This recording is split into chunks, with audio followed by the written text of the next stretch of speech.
श्री स्वामी समर्थ. आपल्या घरातल्या अडचणी कटकटी सर्व नष्ट होण्यासाठी दर गुरुवारी हा उपाय करून पहा. गुरुवारच्या दिवशी जेव्हा आपण देवपूजा करतो संध्याकाळच्या वेळेस 6:30-7 वाजे दरम्यान, त्यावेळी एका तांब्यामध्ये शुद्ध पाणी घ्यायचे आहे. त्यामध्ये हळद, कुंकू, चिमूटभर तांदूळ टाकायचे. तो तांब्या देवघरात ठेवायचा.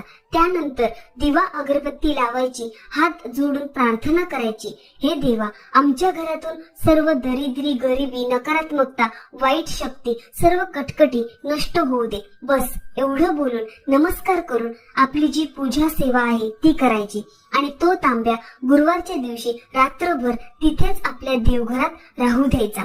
दुसऱ्या दिवशी शुक्रवारच्या दिवशी सकाळी उठल्यानंतर आंघोळ करून देवघरात जायचं, देवपूजा करायची आणि तो तांब्या तिथून उचलायचा आणि त्या तांब्यातील पाणी आपल्या घराच्या बाहेर कुठेतरी एका साईडला, कोपऱ्यात किंवा कोणत्या तरी झाडाला पाणी टाकून द्यायचं.